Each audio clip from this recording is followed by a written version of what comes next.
Hi hello నమస్తే welcome back to my style tips with Bhargavi. ఈరోజు recipe prawns curry. అదే అండి, పచ్చి రొయ్యలతో కూర. సో మీలో ఎంతమందికి పచ్చి రొయ్యల కూర అంటే ఇష్టం నాతో కామెంట్ సెక్షన్లో షేర్ చేసుకోండి.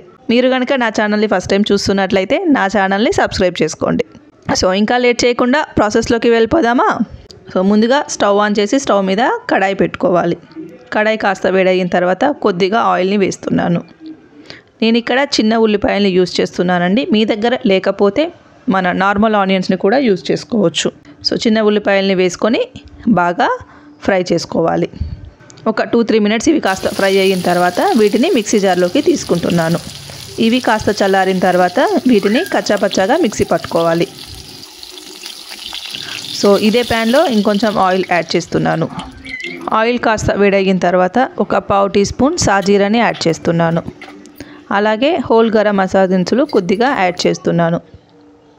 ఇలా మసాలా దినుసులు ఆయిల్లో వేయడం వల్ల దాని ఫ్లేవర్ అనేది బాగుంటుంది. సో నచ్చని వాళ్ళు స్కిప్ చేసుకోవచ్చు. అలాగే పావు టీ స్పూన్ ఆవాలు జీలకర్రని వేస్తున్నాను. ఇవి కాస్త చిటపటలాడిన తర్వాత మనం ముందుగానే కట్ చేసి పెట్టుకున్న ఒక పెద్ద సైజ్ ఆనియన్ని ఇలా చిన్న ముక్కలుగా కట్ చేసుకొని వేస్తున్నాను. వీటిని కూడా గోల్డెన్ కలర్ వచ్చే వరకు కూడా మనం ఫ్రై చేసుకోవాలి.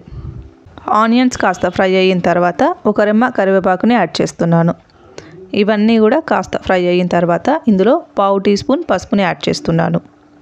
అలాగే ఒక పెద్ద స్పూన్ అల్లం వెల్లుల్లి పేస్ట్ని వేస్తున్నాను. అల్లం వెల్లుల్లి పేస్ట్ వేశాక బాగా కలుపుకొని ఫ్రై చేసుకోవాలి. ఇప్పుడు ఇందులో మనం ముందుగానే శుభ్రంగా కడిగి పెట్టేసుకున్న ప్రాన్స్ని యాడ్ చేస్తున్నాను. ప్రాన్స్ వేసి బాగా కలుపుకొని ఫ్రై చేసుకోవాలి. ప్రాన్స్ వేయగానే దీంట్లో ఉన్న వాటర్ అనేది రిలీజ్ అవుతుంది. సో మనం ఇక్కడ ప్రాన్స్లో నుండి వాటర్ అంతా ఎగిరిపోయే వరకు కూడా మనం మధ్య మధ్యలో కలుపుతూ ఫ్రై చేసుకోవాలి. సుమారుగా 5-6 నిమిషాలకి నాకు ఇక్కడ వాటర్ అనేది ఎగిరిపోయి ఆయిల్ అనేది రిలీజ్ అవుతుంది. ఈ స్టేజ్లో మనం ముందుగానే మిక్సీ పట్టుకున్న ఆనియన్ పేస్ట్ని యాడ్ చేస్తున్నాను.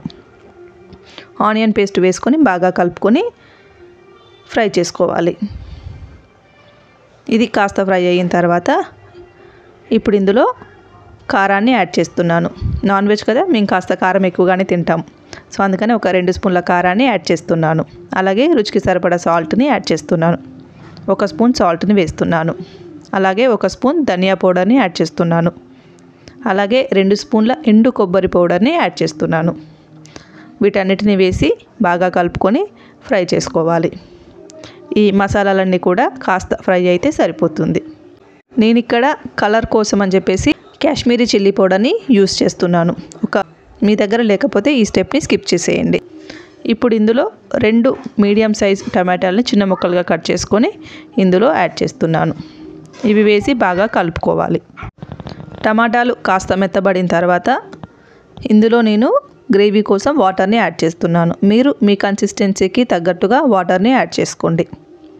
ఇక్కడ 1 గ్లాస్ వాటర్ని వేసి బాగా కలుపుకుంటున్నాను. ఈ స్టేజ్లో మనం మూతకు పెట్టేసుకొని ఒక 5 నిమిషాలు వదిలేస్తే సరిపోతుంది. 5 నిమిషాల తర్వాత మూత తీసి బాగా కలుపుకోవాలి. మనకి గ్రేవీ అనేది కాస్త దగ్గర పడింది. ఇప్పుడు ఈ స్టేజ్లో నేను 1 స్పూన్ గరం మసాలా పౌడర్ని యాడ్ చేస్తున్నాను. గరం మసాలా పౌడర్ వేసి బాగా కలుపుకోవాలి. సో ఫైనల్గా మన కొత్తిమీర వేసి గార్నిష్ చేసుకుంటే ఎంతో టేస్టీ అయిన మన పచ్చి రొయ్యల కూర అనేది రెడీ అయిపోయింది. మీరు కూడా మీ ఇంట్లో ట్రై చేసి మీకు ఎలా వచ్చిందో నాతో కామెంట్ సెక్షన్లో షేర్ చేసుకోండి. ఈ వీడియో నచ్చినట్లయితే మీ ఫ్రెండ్స్ అండ్ ఫ్యామిలీ మెంబర్స్తో షేర్ చేసుకోండి.